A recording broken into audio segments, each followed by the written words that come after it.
কুয়েতের ভিসা নিয়ে সুখবর।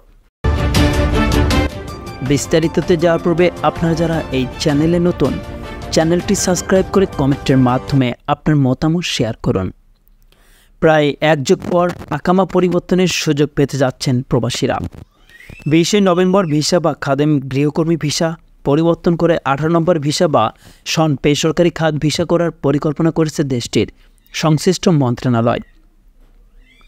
কুয়েতের প্রথম উপপ্রধানমন্ত্রীর নেতৃত্বে অনুষ্ঠিত এক বৈঠকে জনশক্তি বিভাগকে একটি খসড়া প্রস্তুত করার নির্দেশ দেওয়া হয়েছে। সেখানে বলা হয়েছে, গৃহকর্মীদের বেসরকারি খাতে কাজ করার জন্য ভিসা 18তে পরিবর্তনের ক্ষেত্রে 2 মাসের জন্য নিষেধাজ্ঞা তুলে নেওয়া হবে।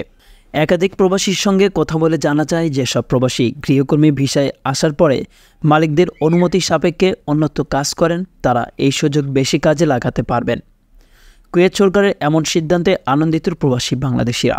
তবে প্রবাসীরা কোন ধরনের শর্ত সাপেক্ষে আকামা পরিবর্তনের সুযোগ পাবে সে বিষয়ে এখনও কিছু জানায়নি কাতার কর্তৃপক্ষ। তবে খুব শীঘ্রই এই আইন বাস্তবায়ন হবে বলে ধারণা করা হচ্ছে।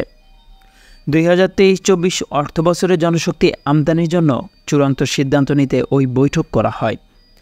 প্রথম উপপ্রধানমন্ত্রী নেতৃত্বে ওই বৈঠকে শ্রম অভিবাসন খাতকে গতিশীল ও সুসংহত করার লক্ষ্যে বৈদেশিক কর্মসংস্থান নীতি নিয়ে আলোচনা হয়।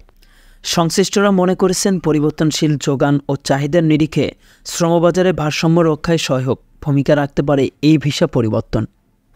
সংবাদের এ পর্যন্তই। পরবর্তী নিউজ আপডেট পেতে আমাদের সাথেই থাকুন। ধন্যবাদ।